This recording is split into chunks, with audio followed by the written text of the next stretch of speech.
ನಮಸ್ಕಾರ ವೀಕ್ಷಕರೇ, ಆಧ್ಯಾತ್ಮಿಕ ಪಯಣದ ಈ ಸಂಚಿಕೆಗೆ ನಿಮ್ಮೆಲ್ಲರಿಗೂ ಸ್ವಾಗತ. ಇವತ್ತಿನ ಈ ಪಯಣದಲ್ಲಿ ನಮ್ಮ ಜೊತೆ ಬ್ರಹ್ಮಕುಮಾರಿ ರೋಹಿಣಿ ಅವರಿದ್ದಾರೆ. ಅವರು ಸುಮಾರು 30 ವರ್ಷಗಳಿಂದ ಆಧ್ಯಾತ್ಮಿಕ ಜೀವನವನ್ನು ನಡೆಸ್ತಿದ್ದಾರೆ. ಅದರಲ್ಲೂ ಸುಮಾರು 27 ವರ್ಷಗಳನ್ನು ಸಂಪೂರ್ಣವಾಗಿ ಆಧ್ಯಾತ್ಮಿಕತೆಗೆ ಸಮರ್ಪಣೆ ಮಾಡಿದ್ದಾರೆ. ಇವತ್ತು ಅವರು ತಮ್ಮ ಅನುಭವಗಳನ್ನು ನಮ್ಮ ಜೊತೆ ಹಂಚ್ಕೊಳ್ಳೋರಿದ್ದಾರೆ. ಬನ್ನಿ ಅವ್ರನ್ನ ಈ ಕಾರ್ಯಕ್ರಮಕ್ಕೆ ಸ್ವಾಗತ ಮಾಡೋಣ. ಅಕ್ಕವ್ರೆ, ನಿಮಗೆ ಈ ಕಾರ್ಯಕ್ರಮಕ್ಕೆ ಸ್ವಾಗತ.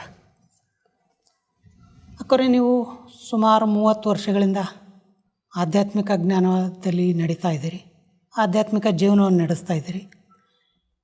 ನಿಮಗೆ ಈ ಆಧ್ಯಾತ್ಮಿಕ ಜೀವನಕ್ಕೆ ಯಾರು ದಾರಿ ತೋರಿಸಿದ್ರು, ಹೇಗೆ ಬಂದ್ರಿ? ಆಧ್ಯಾತ್ಮಿಕವಾದ ಈ ಒಂದು ದಾರಿಗೆ ನನಗೆ ಶಾರದಕ್ಕವರು, ಶಾರದಾ ವೆಂಚಿ ಅವರು ದಾರಿ ತೋರಿಸಿರೋದು, ಅದ್ರ ಬಗ್ಗೆ ತಿಳಿಸ್ಕೊಟ್ಟಿರೋದು. ಅಂದರೆ ಅವ್ರ ಪಾಲನೆ, ಪ್ರೀತಿ ಅದು ಒಂದಿದ್ದು. ವಿದ್ಯಾರಾಣಿಪುರಂ, ಮೈಸೂರು ವಿದ್ಯಾರಾಣಿಪುರಂ ಸೆಂಟ್ರಲ್ಲಿ ನನಗೆ ಜ್ಞಾನ ಸಿಕ್ಕಿರೋದು. ಅದ್ರ ಜೊತೆಯಲ್ಲಿ ತಂದೆಯೂ ಸಹ ಕೋರ್ಸ್ ತೊಗೊಂಡಿದ್ದಾರೆ, ನಾನು ಸಹ ಬಂದಿರೋದು. ಇಬ್ಬರೂ ಈ ಆಧ್ಯಾತ್ಮಿಕ ಜ್ಞಾನ ಇಲ್ಲಿ ಸಿಗುತ್ತೆ, ಇಲ್ಲಿ ಹೋಗಿ ಅಂತ ನಿಮಗೆ ತಿಳಿಸ್ಕೊಟ್ಟಿದ್ಯಾರು?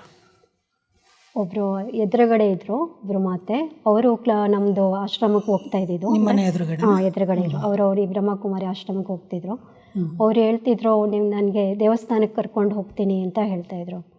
ಒಂದ್ಸಲಿ ಅವ್ರ ಜೊತೆಗೆ ನನಗೆ ದೇವಸ್ಥಾನಕ್ಕೆ ಕರ್ಕೊಂಡು ಹೋದ್ರು. ಅಂದರೆ ದೇವಸ್ಥಾನ ಅಂತ ಹೇಳಿದ್ರೆ ಅವರು ಬ್ರಹ್ಮಕುಮಾರಿ ಆಶ್ರಮ, ಅದಕ್ಕೆ ದೇವಸ್ಥಾನ ಅಂತ ಹೇಳಿ. ನಾನು ದೇವಸ್ಥಾನಕ್ಕೆ ಹೋಗ್ತಿದ್ನಲ್ಲ, ಅದಕ್ಕೆ ಅದು ಮತ್ತು ದೇವ್ರ ಪೂಜೆನೂ ಮಾಡ್ತಾ ಇದ್ದಿದ್ದು. ಲಕ್ಷ್ಮಿ, ಕೃಷ್ಣ, ಲಕ್ಷ್ಮಿ ಇದೆ, ಸರಸ್ವತಿ ಇದೆಲ್ಲನೂ ಸಹ ತುಂಬ ಇಷ್ಟ.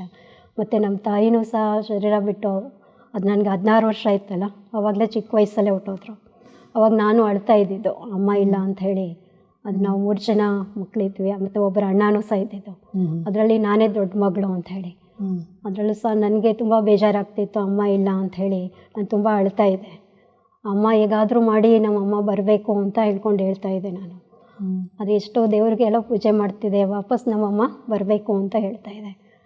ಏನು ಮಾಡಿದ್ರು ಸಹಿತ. ಆಮೇಲೆ ಅಲ್ಲಿಗೆ ಹೋದಾಗ ಅಕ್ಕವರು ಹೇಳ್ತಿದ್ರು, ಹಿಂಗೆ ಒಬ್ರು ಇನ್ನೊಬ್ರು ಅಕ್ಕ ಇದ್ದರು, ನಿರ್ಮಲಕ್ಕ ಅಂಥೇಳಿ. ಅವರು ಇದ್ರ ಬಗ್ಗೆ ತಿಳ್ಕೋಬೇಕು ಅಂತಿದ್ರು, ಆಧ್ಯಾತ್ಮಿಕವಾದ ಜ್ಞಾನ ಇದ್ರ ಬಗ್ಗೆ 7 ದಿನ ಹಿಂಗೆ 7 ಡೇಸ್ ಕೋರ್ಸ್ ಅಂತ ಕೊಡ್ತೀವಿ ಅಂತ ಹೇಳಿ ಮೊದಲನೇ ದಿನ. ಆಮೇಲೆ ನಮ್ಮ ಜೊತೆಲೇ ತಂದೆನೂ ಸಹ ಅದ್ರ ಜೊತೇಲಿ ಬಂದರು. ನಾನು ತಂದೆ ಇಬ್ಬರು ಸಹ ತೊಗೊಂಡ್ವಿ. ಅದ್ರ ಬಗ್ಗೆ ತಿಳಿಸಿದ್ರು, ಇದೆಲ್ಲ ಆತ್ಮದ ಬಗ್ಗೆ ತಿಳಿಸ್ತಿದ್ರು ಅಷ್ಟೇ. ಆತ್ಮ ಇದೆಲ್ಲ ಕೋರ್ಸ್ ಕೊಡ್ತಾಯಿದ್ರು. ಆದರೆ ನನಗೆ ಕೋರ್ಸಲ್ಲಿ ಅಷ್ಟು ಇದಾಗ್ತಿರ್ಲಿಲ್ಲ, ಬರೀ ಆತ್ಮದ ಬಗ್ಗೆ ಮಾತ್ರ ಅರ್ಥ ಆಗಿತ್ತು ಅಷ್ಟೇ, ಆತ್ಮ ಒಂದೇ ಅಂತ ಹೇಳಿ. ನೀವು ನಿಮ್ಮ ತಂದೆ ಒಟ್ಟಿಗೆ ಬಂದ್ವಿ ಅಂತ ಹೇಳಿದ್ರಿ, ಒಟ್ಟಿಗೆ ಆಧ್ಯಾತ್ಮಿಕ ಜ್ಞಾನ ತಗೊಂಡು. ನಿಮಗೆ ಆದರೆ ನಿಮ್ಮ ಎದುರು ಮನೆಯವ್ರು ಹೇಳಿದ್ರು ಸರಿ, ನಿಮ್ಮ ತಂದೆಗೆ ಯಾರು ಹೇಳಿದ್ರು? ಅವರೇನೆ, ಅದೇ ಇಬ್ಬರು ಒಟ್ಟಿಗೆ. ನಿಮ್ಮ ತಂದೆಗೂ ಎದುರು ಮನೆಯವರೇ ಅವರೇ ಹೇಳಿದ್ರು, ಈ ಥರ ಇಲ್ಲಿ ಜ್ಞಾನ ಸಿಗುತ್ತೆ, ಆಧ್ಯಾತ್ಮಿಕ ಜ್ಞಾನ. ನೀವು ಮೊದಲನೇ ಸಾರಿ ಸೇವಾ ಕೇಂದ್ರಕ್ಕೆ ಹೋದಾಗ ಅಲ್ಲಿ ನಿಮಗೆ ಈ ಜ್ಞಾನನ ಯಾರು ತಿಳಿಸ್ಕೊಟ್ರು? ನಿರ್ಮಲಕ್ಕ ಅಂತ ಹೇಳಿ ಅವ್ರು ತಿಳಿಸಿದ್ರು ಇದ್ರ ಬಗ್ಗೆ ಎಲ್ಲ ವಿಚಾರ. ಅವರು ನಿಮಗೆ ಅದು ನೀವು 7 ದಿನದ ಕೋರ್ಸು ಅಂತ ಹೇಳಿದ್ರಿ, ಆ ಕೋರ್ಸ್ ಹೇಳಬೇಕಾದ್ರೆ ನಿಮಗೆ ಆ ಕೋರ್ಸ್ ಬಗ್ಗೆ ಅಥವಾ ಈ ಆಧ್ಯಾತ್ಮಿಕತೆ ಬಗ್ಗೆ ಏನು ಅನ್ನಿಸ್ತು? ಆದರೆ ಅವಾಗ ಅಷ್ಟು ನನಗೆ ಅರ್ಥ ಆಗ್ತಾ ಇರಲಿಲ್ಲ. ಬರೀ ಆತ್ಮದ ಬಗ್ಗೆ ಮಾತ್ರ, ಒಂದು ಆತ್ಮ ಅಂತ ಅಷ್ಟೇ ಗೊತ್ತಿತ್ತು. ಬೇರೆ ಎಲ್ಲ ನನಗೆ ಅಷ್ಟು ಕೇಳಿಸ್ಕೊಳಕ್ಕೆ ಆಗ್ತಿರ್ಲಿಲ್ಲ. ನನಗೆ ಅದೊಂದು ದುಃಖ ಇದ್ದಿದ್ದು, ಅಮ್ಮ ಇಲ್ಲ ಅಂತ ಹೇಳಿ. ಅದು ಒಂದೇ ನನಗೆ ಬೇಜಾರಾಗ್ತಿದ್ದಿತ್ತು. ಅದೆಲ್ಲ ಇನ್ನೂ ಗೊತ್ತಾಗ್ತಿರ್ಲಿಲ್ಲ. ಆತ್ಮ ಅದ್ರ ಬಗ್ಗೆ ಎಲ್ಲ ಪೂರ್ಣ ಗೊತ್ತಿಲ್ಲ, ಬರೀ ಆತ್ಮ ಒಂದೇ ಅಷ್ಟೇ ಗೊತ್ತಿರೋದು, ಬೇರೆ ಇನ್ನೇನು ಸಹ ಗೊತ್ತಾಗ್ತಿರ್ಲಿಲ್ಲ. ಮತ್ತು ಯೋಗ ನನಗೆ ಏನು ಅಂದರೆ, ಬಾಬಾ ರೂಮ್ ಇದೆಯಲ್ಲ, ದೇವ್ರ ರೂಮು ಅಂತ ಹೇಳಿ, ಅಲ್ಲಿ ನಾನು ಕೂತ್ಕೊಂಡಾಗ ಅಲ್ಲಿ ಆ ಒಂದು ಜ್ಯೋತಿಯಿಂದ, ಆ ಪರಮಾತ್ಮ ಒಂದು ಆ ಜ್ಯೋತಿಯಿಂದ ಒಂದು ಕಿರಣಗಳು ಬರ್ತಾಯಿತ್ತು ಬಾಬಾವರಿಂದ. ಆ ಒಂದು ನನಗೆ ಸಮಾಧಾನ ಆಗ್ತಾಯಿತ್ತು ಆ ಕಿರಣಗಳಿಂದ. ಅಂದರೆ ಶಿವಬಾಬಾ ಮೊದಲು ನನಗೆ ಜ್ಞಾನ ತಿಳಿಸಿರೋ ಪ್ರಕಾರ ಹಂಗೆ ಬರೀ ಆತ್ಮತ್ ಮಾತ್ರ ನನಗೆ ಅರ್ಥ ಆಗಿರೋದು ಅಷ್ಟೇ. ಇನ್ನು ಬೇರೆ ಎಲ್ಲ ಏನೂ ಸಹ ಗೊತ್ತಾಗ್ತಿರ್ಲಿಲ್ಲ. ಅವರಿಂದ ಒಂದು ಕಿರಣಗಳು ಬರ್ತಾಯಿತ್ತು, ಒಂದು ಶಕ್ತಿ ಬರ್ತಿತ್ತು ನನಗೆ, ಅದು ಒಂದು ಸಮಾಧಾನ ಆಗ್ತಿತ್ತು. ಅಂದರೆ ನಿಮಗೆ ಈ ಆಧ್ಯಾತ್ಮಿಕ ಜ್ಞಾನಕ್ಕಿಂತ ಮೆಡಿಟೇಷನ್ ತುಂಬ ಇಷ್ಟ ಆಗಿತ್ತು. ನೀವು ಈ ರೀತಿ ಆಧ್ಯಾತ್ಮಿಕ ಜ್ಞಾನಕ್ಕೆ ಬಂದಾಗ ನಿಮ್ಮ ಮನೆಯಲ್ಲಿ ಬೇರೆ ನಿಮ್ಮ ಅಣ್ಣ ತಂಗಿ ಅವರೆಲ್ಲ ಯಾರು ಅಪೋಸ್ ಮಾಡಲಿಲ್ವಾ? ಇಂಥ ಸ್ಥಳಕ್ಕೆ ಹೋಗ್ಬಾರ್ದು, ಯಾಕಂದ್ರೆ ನಿಮ್ಮ ತಂದೆನೂ ನಿಮ್ಮ ಜೊತೆ ಬರ್ತಿದ್ರು, ಅವರೇನು ನಿಮಗೆ ತಂದೆ ಇಲ್ಲ, ತಂದೆ ಹೋಗೋಕೆ ಹೇಳ್ತಾಯಿದ್ರು. ಅಣ್ಣ ಸ್ವಲ್ಪ ಹೇಳ್ತಾ ಇದ್ದಿದ್ದು ಬೇಡ ಅಂತ ಹೇಳಿ, ಹಿಂಗೆ ಅಂತ. ಅವ್ರಿಗೆ ಇಷ್ಟ ಆಗ್ತಿರ್ಲಿಲ್ಲ, ಹಂಗೂ ಬೇಡ ಅಂತ ಹೇಳ್ಕೊಂಡು ತುಂಬ ಇದು ಮಾಡ್ತಾ ಇದ್ದಿದ್ದು. ಆದರೆ ನನಗೆ ಅದು ಒಂದು ಇಷ್ಟ, ಅದಕ್ಕೆ ನನಗೆ ಹೇಳ್ತಾ ಇದ್ದಿದ್ದು, ಅಲ್ಲಿಗೆ ಹೋದರೆ ಈರುಳ್ಳಿ ಬೆಳ್ಳುಳ್ಳಿ ಎಲ್ಲ ತಿನ್ನಿಸ್ತಾರೆ ಅಂತ ಹೇಳಿ. ಅದಕ್ಕೆ ನಾನು ಒಂದ್ಸಲ ಹೋಗಿ ಅಕ್ಕವ್ರಿಗೆ ಕೇಳಿದೆ, ಹಿಂಗೆ ನೀವೆಲ್ಲ ಈರುಳ್ಳಿ ಬೆಳ್ಳುಳ್ಳಿ ಎಲ್ಲ ತೊಗೋತೀರಾ ಅಂತ ಹೇಳಿ. ಅದಕ್ಕೆ ಅವ್ರು ಹೇಳ್ತಿದ್ರು, ಇಲ್ಲ ನಾವು ಅದೆಲ್ಲ ತೊಗೊಳೋದಿಲ್ಲ ಅಂತ ನನಗೆ ಅಡುಗೆ ಮನೆಗೆಲ್ಲ ಕರ್ಕೊಂಡು ಹೋಗಿ ಎಲ್ಲ ತೋರಿಸಿದ್ರು. ನಾವು ಮನೇಲೂ ಸಹ ಮಾಡ್ತಿರ್ಲಿಲ್ಲ, ಈರುಳ್ಳಿ ಬೆಳ್ಳುಳ್ಳಿ ಅದೆಲ್ಲ ಏನು ಉಪಯೋಗ ಮಾಡಲ್ಲ. ಚಿಕ್ಕ ವಯಸ್ಸಿಂದನೂ ಇವಾಗ ಸಹಿತ ಇಲ್ಲ. ಅದಕ್ಕೆ ಆಮೇಲೆ ನಾನು ಅಣ್ಣಂಗೆ ಹೇಳಿದೆ, ಅಲ್ಲೇನು ಉಪಯೋಗ ಮಾಡಲ್ಲ ಅಂತ ಹೇಳ್ಕೊಂಡು ಹೇಳಿದೆ. ಅದಕ್ಕೆ ನೀನು ಅಲ್ಲಿ ಹೋದ್ರೆ ನೋಡು ಎಲ್ಲ ತಿನ್ನಿಸ್ತಾರೆ ಅಂತ ಹೇಳ್ಕೊಂಡು ನನಗೆ ಹೇಳ್ತಾ ಇದ್ದೆ. ಆಮೇಲೆ ಅವರು ಸಹಿತ ಏನೂ ಹೇಳ್ತಿರ್ಲಿಲ್ಲ. ಅವರು ನಾನು 93ಯಲ್ಲಿ ಇದು ತಿಳ್ಕೊಂಡಿರೋದು ಇದ್ರ ಬಗ್ಗೆ ಜ್ಞಾನವನ್ನು. ನಿಮಗೆ ಈ ಜ್ಞಾನ ಸೇವಾ ಕೇಂದ್ರದಲ್ಲಿ ಯಾರು ತಿಳಿಸ್ಕೊಟ್ರು, ಅವರನ್ನು ನೋಡಿ ನಿಮ್ಗೆ ಏನು ಅನ್ನಿಸ್ತು? ಪಾಲನೆ ನಮಗೆ ಕೊಟ್ಟಿರೋದು ಶಾರದಕ್ಕವರು. ಅವರೇನೆ ತುಂಬ ಚೆನ್ನಾಗಿ ಪಾಲನೆ ಮಾಡ್ತಾ ಇದ್ದಿದ್ದು. ಒಂದು 6 ತಿಂಗಳು ಅವರು ಅಲ್ಲೇ ಇದ್ದಿದ್ದು, ವಿದ್ಯಾರಾಣಿಪುರಂ ಸೆಂಟ್ರಲ್ಲಿ ಅಂತ ಹೇಳಿ. ಅದಕ್ಕೆ ನಾನು ಹಂಗೆ ಕ್ಲಾಸಿಗೆಲ್ಲ ಬರ್ತಾಯಿದ್ದೆ ಅಂತ ಹೇಳಿದ್ರೆ, ಇನ್ನೊಬ್ಬರು ಮಾತೇ ಇದ್ದರು, ಅವ್ರ ಜೊತೆ ನಾನು ಬರ್ತಾಯಿದ್ದಿದ್ದು ಇಬ್ಬರೂ 10:30 ಅಂತ ಹೇಳಿ. ಅವರು ಹಂಗೇನೆ ಅವರು ಬೇರೆ ಸೆಂಟ್ರಿಗೆ ಹೋಗ್ತಾಯಿದ್ರು. ಅವಾಗ ಅಕೌಂಟ್ ಬರೆಯೋದಕ್ಕೆ ಅಂತ ಬೇರೆ ಸೆಂಟ್ರಿಗೆ ಹೋಗ್ತಿದ್ರು. ನನ್ನ ಜೊತೆ ಮಾತಾಡ್ತಾಯಿದ್ರು, ಮಾತಾಡಿ ಅಂತ ಹೇಳಿ. ಆನಂತರ ಆಮೇಲೆ ಅವರು ಒಂದಿನ ಎಲ್ಲೋ ಹೋಗಿರಲಿಲ್ಲ, ಅದೆಲ್ಲೋ ಮಧುಬನಕ್ಕೆಲ್ಲೋ ಹೋಗಿದ್ರೇನೋ ಅನಿಸುತ್ತೆ. ಆಮೇಲೆ ಬಂದಿದ್ದಾರೆ ಅನಿಸುತ್ತೆ. ಅವ್ರು ಸ್ವಲ್ಪ ರೆಸ್ಟಲ್ಲಿದ್ದರು. ಅವಾಗ ನಾನು ಇನ್ನೊಬ್ರು ಅಕ್ಕ ಇದ್ದಾಳ ಜೊತೆಯಲ್ಲಿ, ಅವರಿಗೆ ನಾನು ಕೇಳಿದೆ, ಅಕ್ಕವ್ರು ಎಲ್ಲಿ ಅಂತ ಹೇಳಿ. ಅವಾಗ ಅವ್ರು ಹೇಳ್ತಿದ್ರು, ಅವ್ರು ರೆಸ್ಟಲ್ಲಿದ್ದಾರೆ ಅಂತ ಹೇಳಿ. ಅವಾಗ ನನಗೆ ಅವ್ರಿಗೆ ಮಾತಾಡಿಸ್ಬೇಕು ಅಂತ ಅನ್ನಿಸ್ತಿತ್ತು. ನಾನು ಹಂಗೆ ಅವ್ರ ರೂಮಿಗೆ ಹೋದೆ ಸೀದಾ. ರೂಮಿಗೆ ಹೋದಾಗ ಅವ್ರು ರೆಸ್ಟ್ ಮಾಡ್ತಿದ್ರು ಸಹಿತ ಅವ್ರು ಅಷ್ಟೇ ಪ್ರೀತಿಯಿಂದ ನನ್ನ ಜೊತೆಯಲ್ಲಿ ಮಾತಾಡ್ತಿದ್ರು. ಆಮೇಲೆ ಮಾತಾಡಿ ಎದ್ದು ಆಮೇಲೆ ನನಗೆ ಅದನ್ನು 3 ಫೋಟೋ ಕೊಟ್ಟಿದ್ದರು ಅದ್ರ ಜೊತೆ. ಒಂದು ಕೃಷ್ಣನ ಫೋಟೋ ಅಂತ ಕೊಟ್ಟರು ಮೊದಲನೇದು, ಆಮೇಲೆ ಇನ್ನೊಂದು ಲಕ್ಷ್ಮೀನಾರಾಯಣದು ಫೋಟೋ ಕೊಟ್ಟಿದ್ದು, ಆಮೇಲೆ ಇನ್ನೊಂದು ಶಿವಬಾಬುರ್ದು. ಅದಕ್ಕೆ ಆ 3 ಫೋಟೋ ಕೊಟ್ಬಿಟ್ಟು ನನಗೆ ಹೇಳ್ತಿದ್ರು, ಅದರಲ್ಲಿ ಒಂದು ಫೋಟೋ ಮಾತ್ರ ಇಟ್ಕೊಳಕ್ಕೆ ಹೇಳ್ತಿದ್ರು ನನಗೆ. ಅದಕ್ಕೆ ನಾನು ನೋಡಿದೆ, ಇದನ್ನು ಸಹಿತ ಬೇಕು, ಲಕ್ಷ್ಮೀನಾರಾಯಣ ಬೇಕಾಗಿದ್ದು ಅದು ಇಷ್ಟ. ಆಮೇಲೆ ಕೃಷ್ಣನ ಫೋಟೋ ಅಂತ ತುಂಬ ಇಷ್ಟ ಇದ್ದಿದ್ದು, ಕೃಷ್ಣಂದವ್ರು ಸಹಿತ ಅದು ಬೇಕು ಅಂತ. ಆಮೇಲೆ ಸರಿ 2 ಚಿತ್ರ ಇಟ್ಕೊ ಅಂತ ಹೇಳ್ಕೊಂಡು ಹೇಳಿದ್ರು. ಇನ್ನೊಂದು ಚಿತ್ರ ನಾನು ಅಕ್ಕವ್ರಿಗೆ ಕೊಡಬೇಕು ಅಂತ ಹೇಳ್ಕೊಂಡು ಹೇಳಿದ್ರು. ಸರಿ ಅಂತ ಆಮೇಲೆ ನಾನು 2 ಚಿತ್ರ ಇಟ್ಕೊಂಡು ಅದು ಕೊಟ್ಬಿಟ್ಟೆ. ಒಂದು ಕೃಷ್ಣನ ಫೋಟೋ ಇಟ್ಕೊಂಡೆ, ಆಮೇಲೆ ಇನ್ನೊಂದು ಲಕ್ಷ್ಮೀನಾರಾಯಣದ್ದು ಇಟ್ಕೊಂಡೆ. ಶಿವಬಾಬುರ ಚಿತ್ರ ಕೊಟ್ಬಿಟ್ಟೆ, ಅದನ್ನು ಅವ್ರಿಗೆ ಕೊಟ್ಬಿಡಿ ಅಂಥೇಳಿ. ಆಮೇಲೆ ಕೇಳಿದ್ರು, ಈ ಚಿತ್ರ ನಿನ್ನ ಹತ್ರ ಇದೆಯಾ ಅಂತ ಕೇಳಿದ್ರು, ನಿಮ್ಮ ಮನೇಲಿ ಇದೆಯಾ ಅಂತ. ನಾನು ಹೇಳಿದೆ, ಇಲ್ಲ ಶಿವಬಾಬು ಅದ್ರ ಚಿತ್ರ ನನ್ನ ಹತ್ರ ಇಲ್ಲ ಅಂತೇಳಿ. 3 ಫೋಟೋನೂ ನನಗೆ ಇಟ್ಕೊಳಕ್ಕೆ ಹೇಳಿದ್ರು ಅದ್ರ ಜೊತೆ. ಅದಕ್ಕೆ ಆಮೇಲೆ 3 ಫೋಟೋನೂ ಕೊಟ್ಟಿರೋದು. ನೀವು ಈ ಆಧ್ಯಾತ್ಮಿಕ ಜ್ಞಾನಕ್ಕೆ ಬಂದ ಮೇಲೆ ನಿಮ್ಮ ಆಚಾರ ವಿಚಾರ ನಡೆ ನುಡಿ ಇವುಗಳಲ್ಲಿ ಏನು ಪರಿವರ್ತನೆ ಆಯಿತು, ಏನು ಚೇಂಜಸ್ ಮಾಡ್ಕೊಂಡ್ರಿ? ಅಂದರೆ ಮೊದಲು ತುಂಬ ಅಳೋದು ಅದೆಲ್ಲ ಇರ್ತಿತ್ತು. ಆಮೇಲೆ ಜ್ಞಾನ ಇದು ಸಿಕ್ಕಿದ ಮೇಲೆ ಗೊತ್ತಾಯಿತು, ಆತ್ಮ ಅಂತೂ ಸಾಯಲ್ಲ, ಆತ್ಮ ಅಂತೂ ಅಜರ ಅಮರ ಅವಿನಾಶಿ ಅಂತ ಹೇಳಿ. ಆತ್ಮ ಅಂತೂ ಅದ್ರ ಬಗ್ಗೆ ಆಮೇಲೆ ಗೊತ್ತಾಗಿರೋದು ನನಗೆ. 94ಅಲ್ಲಿ ಆಶ್ರಮದಲ್ಲಿ ಸೆಂಟ್ರಿಗೆ ಬಂದಿರೋದು. ನೀವು ಜ್ಞಾನ ತಗೊಂಡ್ರಿ, ಅಲ್ಲಿ ಸೇವಾ ಕೇಂದ್ರಕ್ಕೆ ಹೋಗ್ತಿದ್ರಿ, ಅಲ್ಲಿರೋಂಥ ಬೇರೆ ಅಣ್ಣಂದರು ಅಕ್ಕಂದರು ಅವರೆಲ್ಲ ನಿಮಗೆ ಯಾವ ರೀತಿ ಸಹಯೋಗ ಕೊಟ್ಟರು? ಅವ್ರ ಜೊತೆ ನಿಮ್ಮ ರಿಲೇಷನ್ಶಿಪ್ ಹೇಗಿತ್ತು? ಎಲ್ಲರೂ ಪ್ರೀತಿಯಿಂದ ವ್ಯವಹಾರ ಮಾಡ್ತಾಯಿದ್ದು ನನ್ನ ಜೊತೆಲೇ. ನೀವು ರಾಜಸ್ಥಾನದ ಮೌಂಟ್ ಅಬೂಲಿ ಒಂದು ನಿಮ್ಮದು ಮಧುಬನ್ ಅಂತ ಏನಿದೆ, ಅಲ್ಲಿ ಹೋಗಿದ್ದೀರಾ? ಹೌದು. ಅಲ್ಲಿ ಮೊದಲನೇ ಸರಿ ಹೋದಾಗ ನಿಮಗೆ ಆ ಸ್ಥಳ ನೋಡಿ ಏನು ಅನ್ನಿಸ್ತು? 94ಅಲ್ಲಿ ಹೋಗಿದ್ದು ಮಧುಬನಕ್ಕೆ ಅಂತ ಹೇಳಿ. ಪಾಂಡವ ಭವನ, ಓಂ ಶಾಂತಿ ಭವನ ಅಂತ ಹೇಳಿ ಅಲ್ಲಿದ್ದಿದ್ದು ಮೊದಲು. ಮಿಲ್ನ ಅಂತ ಮೊದಲನೇ ಮಿಲ್ನ ಅಲ್ಲಿ ಮಾಡಿರೋದು, ಓಂ ಶಾಂತಿ ಭವನ ಅಂತ ಹೇಳಿ. ಆಗ ಅವರು ಹೊಸವ್ರಿಗೆ ಮೊದಲು ಯಾರು ಅವ್ರು ಎದ್ದೇಳಿ ಅಂತ ಹೇಳಿ, ಅದು ಒಂದು ಮಾತು ಮಾತ್ರ ಫಸ್ಟ್ ಟೈಮ್ ಬಂದಿರೋರಿಗೆ ಕೈ ಎತ್ತಿ ಅಂತಿದ್ರು, ಎದ್ದೇಳಿ ಅಂತ ಹೇಳಿ, ಅದು ಮಾತ್ರ ನನಗೆ ಗೊತ್ತು. ಮತ್ತು ತುಂಬ ಚೆನ್ನಾಗಿದೆ, ತುಂಬ ಇಷ್ಟ ಆಗಿತ್ತು ಪಾಂಡವ ಭವನ ಅಂತ ಹೇಳಿ. ಮತ್ತು ಇವರು ಶಾರದಾ ವ್ಯಂಜನೂ ಸಹಿತ ದಾದಿಯವ್ರ ಹತ್ರ ಎಲ್ಲ ನನಗೆ ಕರ್ಕೊಂಡು ಹೋಗ್ತಿದ್ರು. ಅವರು ಇಬ್ಬರು ನಾವು ಒಟ್ಟಿಗೆ ಮಧುಬನಕ್ಕೆ ಹೋಗಿತ್ತು. ಅವಾಗ ನನ್ನ ಜೊತೇಲಿ ಕರ್ಕೊಂಡು ಹೋಗ್ತಿದ್ರು. ಅವಾಗೆಲ್ಲ ಗುಡ್ ಮಾರ್ನಿಂಗ್ ಅಂತ ಹೇಳಿ ಮಾಡೋದಕ್ಕೆ ಬೆಳಗ್ಗೆ ಬೇಗ ರೆಡಿ ಆಗಿಬಿಟ್ಟು ಬೆಳಗ್ಗೆನೇ ಹೋಗ್ತಾಯಿದ್ದಿದ್ದು. ಗುಡ್ ಮಾರ್ನಿಂಗ್ ಅಂತ ಅವರು ಮಾಡ್ತಿದ್ರು. ಶಾರದಾ ವ್ಯಂಜನ ಜೊತೇಲಿ ನನ್ನೂ ಕರ್ಕೊಂಡು ಹೋಗ್ತಿದ್ರು ಅವ್ರ ಜೊತೆಗೇ, ದಾದಿಯವ್ರಿಗೂ ಸಹ. ಆಮೇಲೆ ಕ್ಲಾಸ್ ಮಾಡೋಕ್ಕೆ ಕ್ಲಾಸಿಗೆ ಹೋಗ್ತಾಯಿದ್ದಿದ್ದು. ನೀವು ದಾದಿಯರನ್ನ ನೋಡಿ ಏನು ಅನ್ನಿಸ್ತು? ಅಥವಾ ದಾದಿಯರಲ್ಲಿ ನೀವು ಏನು ವಿಶೇಷತೆ ನೋಡಿದ್ರಿ? ಪ್ರಕಾಶ್ ಮಣಿ ದಾದಿಯಲ್ಲಿ ಆ ಒಂದು ಪ್ರೀತಿಯ ಪಾಲನೆ ಅಂತ ಇದೆ ಅಂತ ಹೇಳಿ, ಆ ಪ್ರೀತಿಯಿಂದ ಎಲ್ಲರೂ ಸಹಿತ ಮಾತಾಡಿಸ್ತಾರೆ. ಆ ಒಂದು ದಾದಿಯವರ ಪ್ರತಿಯೊಬ್ಬರು ದಾದಿಯವರು ಹಾಗೇ ಹಾಗೆ ಪ್ರೀತಿಯಿಂದ ಮಾತಾಡಿಸೋದು, ಅದು ಒಂದು ವಿಶೇಷತೆ ಅವರಲ್ಲಿದೆ. ನೀವಲ್ಲಿ ಕ್ಲಾಸ್ಗಳೆಲ್ಲ ನಡೆಯುತ್ತಂತ ಕೇಳಿದೆ, ಆ ಕ್ಲಾಸ್ ಎಲ್ಲ ಕೇಳ್ತಿದ್ರಾ? ಕ್ಲಾಸ್ಗಳೆಲ್ಲ ಕೇಳ್ತಿದ್ದೆ. ಹೌದು. ಅಲ್ಲಿ ಅಂಥ ವಿಶೇಷ ಸ್ಥಾನ ಅದು ಅಂತ ನಾನು ಕೇಳಿದ್ದೀನಿ. ಅಂಥ ಸ್ಥಾನ ನೋಡಿ, ಅಂಥ ದಾದಿಯರನ್ನೆಲ್ಲ ನೋಡಿ, ಅವ್ರ ಕ್ಲಾಸೆಲ್ಲ ಕೇಳಿ ನಂತರ ನಿಮ್ಮಲ್ಲಿ ಏನು ಪರಿವರ್ತನೆ ಮಾಡ್ಕೊಂಡ್ರಿ ನಿಮ್ಮ ಜೀವನದಲ್ಲಿ?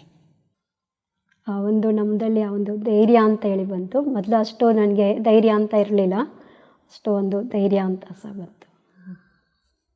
ನೀವು ನಿಮ್ಮ ಜೀವನವನ್ನು ಸಂಪೂರ್ಣವಾಗಿ ಈ ಆಧ್ಯಾತ್ಮಿಕತೆಗೆ ಅರ್ಪಣೆ ಮಾಡಿದ್ರಿ. ಏನು ಕಾರಣಕ್ಕೆ ಅರ್ಪಣೆ ಮಾಡಿದ್ರಿ, ಅಥವಾ ಇದಕ್ಕೆ ಯಾರು ಪ್ರೋತ್ಸಾಹ ಕೊಟ್ಟರು?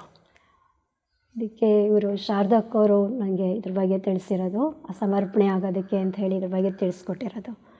ಸಮರ್ಪಣೆ ಆಗೋದು ಬೇಕು, ಒಬ್ಬ ತಂದೆ ಬಿಟ್ಟರೆ ಬೇರೆ ಯಾರೂ ಇಲ್ಲ, ಅವರೇ ನಮ್ಮನ್ನು ರಕ್ಷಣೆ ಮಾಡುವಂಥವ್ರು, ಬೇರೆ ಇನ್ಯಾರೂ ಸಹ ಮಾಡಲ್ಲ, ಒಬ್ಬ ತಂದೆ ಜೊತೆ ಸರ್ವ ಸಂಬಂಧವನ್ನು ಬೆಳೆಸೋದು ಅಂತ ಹೇಳಿ.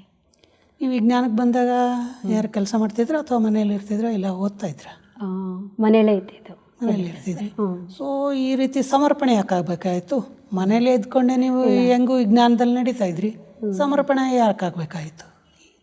ಏನು ರೀಸನ್ಗೆ ಆದ್ರಿ, ಇಲ್ಲ ಏನು ಉದ್ದೇಶ ಇಟ್ಕೊಂಡಾದ್ರಿ? ಇಲ್ಲಿಗೂ ಅಲ್ಲಿಗೂ ಇರುವಂಥ ವ್ಯತ್ಯಾಸ ಇದೆ. ಅಲ್ಲಿದ್ದಿದ್ರೆ ಇನ್ನೂ ನಾನು ಹಂಗೆ ಇರ್ತಾಯಿದ್ದೆ. ಇಲ್ಲಿ ಬಂದಮೇಲೆ ನನಗೆ ಆ ಒಂದು ಧೈರ್ಯ ಅಂತ ಹೇಳಿ ಬಂತು. ಅಲ್ಲಿದ್ದಿದ್ರೆ ಆ ಧೈರ್ಯ ಇರ್ತಾ ಇರಲಿಲ್ಲ ನನಗೆ. ಎಷ್ಟೋ ಆಮೇಲೆ ಮನೆ ಕಡೆಗೂ ಸಹಿತ ನಾನು ನೋಡ್ಕೋತಾ ಇದ್ದೆ, ಎರಡು ಕಡೆಗೂ. ಇಬ್ಬರು ತಂಗಿಯರಿದ್ರಲ್ಲ, ಅವ್ರದ್ದು ಸಹ ನಾನು ನೋಡ್ಕೊಳ್ಳೋದು, ಮತ್ತು ತಂದೆನೂ ಸಹ ನೋಡ್ಕೊಳ್ಳೋದು, ಕೊನೆ ತನಕನೂ ಸಹ ನೋಡ್ಕೋತಿದ್ದೆ ಅದನ್ನು ಸಹಿತ. ಅವ್ರಿಗೆ ಆರೋಗ್ಯ ಸರಿ ಇರಲಿಲ್ಲ, ಶುಗರು, ಮತ್ತು ಮನೆ ಕಡೆಗೂ ಸಹ ಹೋಗ್ತಿದ್ದೆ, ಎರಡೂ ಸಹ ಬ್ಯಾಲೆನ್ಸ್ ಮಾಡ್ತಾಯಿದ್ದಿದ್ದು. ಇಲ್ಲೂ ಇರ್ತಿದ್ದೆ ಸೆಂಟ್ರುಗಳು, ಮತ್ತು ಮನೇನೂ ಸಹ ನೋಡ್ಕೊಳ್ಳೋದು, ಎರಡೂ ಕಡೆ ಮಾಡ್ತಾಯಿದ್ದಿದ್ದು. ದೊಡ್ಡ ಮಗಳು ಅಂತ ಆಗಿರೋದ್ರಿಂದ. ಮತ್ತು ಇಲ್ಲೂ ಸಹಿತ ಕಳಿಸ್ಕೊಡ್ತಾಯಿದ್ರು ನನಗೆ ದೇಂಜಿಯವರು ಸಹ, ಮನೇನೂ ಸಹ ಜವಾಬ್ದಾರಿ ಇತ್ತಲ್ಲ ಅಂತ ಹೇಳಿ ಅಲ್ಲೂ ಸಹ. ಅನಂತರ 2008 ತನಕ ನನಗೆ ಜವಾಬ್ದಾರಿ ಅಂತ ಇತ್ತು. ಒಂದು 2011 ತನಕನೂ ಸಹ ಇದ್ದಿತ್ತು. ತಂಗಿನೂ ನನ್ನ ಜೊತೆಲೇ ಇದ್ದಿದ್ದು. 2008ಕ್ಕೆ ತಂದೆ ಶರೀರ ಬಿಟ್ಟಿದ್ದು. ಆಗ ನನಗೆ 35 ವರ್ಷ ಅಂತ ಹೇಳಿ ಆ ಟೈಮ್. ನೀವು 16 ವರ್ಷಕ್ಕೆ ತಾಯಿ ಹೋಗಿದ್ದು, ಮತ್ತು 35 ವರ್ಷಕ್ಕೆ ತಂದೆ ಹೋಗಿದ್ದು ನನಗೆ, ಅಷ್ಟು ವರ್ಷ ಇದ್ದಾಗ. ನೀವು ಈ ಆಧ್ಯಾತ್ಮಿಕ ಜೀವನಕ್ಕೆ ಸಮರ್ಪಣೆ ಆದಮೇಲೆ ಏನೇನು ಸೇವೆ ಮಾಡಿದಿರಿ, ಯಾವ ರೀತಿ ಸೇವೆ ಮಾಡಿದಿರಿ? ಅಂದರೆ ಯಾವ ಸೇವೆ ಹೇಳ್ತಾರೆ ಅದನ್ನೆಲ್ಲ ಮಾಡ್ತಾಯಿದ್ದಿದ್ದು. ಯಾವ ಥರ ಅದು ಏನು ಹೇಳ್ತಾರೆ ಅದನ್ನು ಮಾಡ್ತಾಯಿದ್ದಿದ್ದು.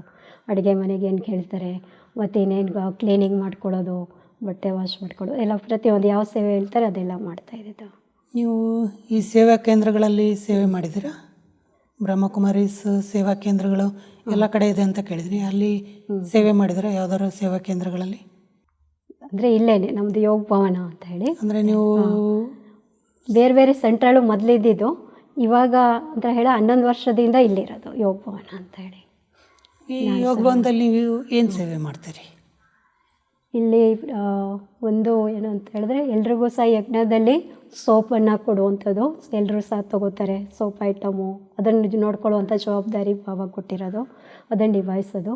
ಮತ್ತು ಶಾರದಾ ವೆಂಚೆ ಜೊತೆಲಿರೋದು ರೈಟ್ ಹ್ಯಾಂಡ್ ಅಂತ ಹೇಳ್ತೀವಿ. ರೈಟ್ ಹ್ಯಾಂಡ್ ಅಂತ ಹೇಳಿದ್ರೆ ಅವ್ರಿಗೆ ಎಷ್ಟು ಕೆಲಸ ಇರುತ್ತೆ, ಅವ್ರು ಏನೇನು ಹೇಳ್ತಾರೆ ಎಲ್ಲನೂ ಸಹ ಮಾಡಬೇಕಾಗತ್ತೆ. ಗೆಸ್ಟ್ಗಳಿಗೂ ಸಹ ಬರ್ತಾರೆ, ಅವ್ರು ನೋಡ್ಕೊಳ್ಳೋದು. ಅವಾಗ ಇಲ್ಲೆಲ್ಲ ಯಾರೂ ಸಹ ಇರಲಿಲ್ಲ, ಅವಾಗ ನನಗೆ ಎಲ್ಲ ಓಡಾಡಬೇಕಾಗ್ತಿತ್ತು. ಗೆಸ್ಟ್ಗಳಿಗೆ ಊಟ ಬಡಿಸೋದು ಅಂತ ಹೇಳಿ, ಮತ್ತು ಟೋಲಿ ಪ್ಯಾಕ್ ಮಾಡೋದು ಅಂತ ಹೇಳಿ, ಪ್ರತಿಯೊಂದು ಸಹ ರೈಟ್ ಹ್ಯಾಂಡ್ ಅಂತ ಹೇಳಿದ್ರೆ ಎಲ್ಲ ಮಾಡಬೇಕಾಗತ್ತೆ. ಇಷ್ಟೊಂದು ಸೇವೆ ಮಾಡ್ತೀರಿ ಅಂದರೆ ಮತ್ತೆ ನೀವು ಜ್ಞಾನ, ಯೋಗ, ಧಾರಣೆ ಇವನ್ನೆಲ್ಲ ಬ್ಯಾಲೆನ್ಸ್ ಹೇಗೆ ಮಾಡ್ತೀರಿ? ಅದಕ್ಕೆ ಚಿಕ್ಕ ಸೆಂಟ್ರಲ್ಲಿ ಆ ಥರ ಆಗ್ತಿತ್ತು, ದೊಡ್ಡ ಸೆಂಟ್ರಲ್ಲಿ ಸ್ವಲ್ಪ ಕಷ್ಟ ಆಗ್ತಿತ್ತು. ಆ ಥರ ಹಿಂಗೆ ಯಾರು ಬಂದಾಗ ಆ ಥರ ಆಗ್ತಿರ್ಲಿಲ್ಲ ಸೇವೆ ಮಾಡೋದಕ್ಕೆ, ಅಂದರೆ ಬ್ಯಾಲೆನ್ಸ್ ಮಾಡ್ಕೊಳ್ಳೋದಕ್ಕೆ. ನೀವು ಇಲ್ಲದೆ ಹೋದರೆ ನಾವು ಯೋಗ ಮಾಡೋದು ಅದೆಲ್ಲ ಸಹ ಮಾಡ್ತಿದ್ವಿ. ಸಂಜೆ ಹೊತ್ತು ಯೋಗ ನಡೆಯುತ್ತೆ, 6:30 ಇಂದ 7:30 ಅಂತ ಹೇಳಿ ಯೋಗ ನಡೆಯುತ್ತೆ. ಬೆಳಗ್ಗೆನೂ ಸಹ ಇರುತ್ತೆ ಪ್ರಕಾರ ಕ್ಲಾಸುಗಳು. ಮತ್ತು ಮುರಳಿ ಬಗ್ಗೆನೂ ಸಹ ಪೂರ್ಣ ಗಮನ ಸೆಳೆಸಿರೋದು ಅವರು ಶಾರದಕ್ಕವರೇನೆ. ಮುರಳಿ ಮತ್ತು ಯೋಗ ಅದ್ರ ಬಗ್ಗೆ ಕ್ಲಾಸು, ಅದ್ರ ಬಗ್ಗೆ ಎಲ್ಲ. ನೀವು ಯೋಗದಲ್ಲಿ ಏನಾದರೂ ವಿಶೇಷ ಅನುಭವಗಳನ್ನು ಮಾಡಿದ್ದೀರಾ?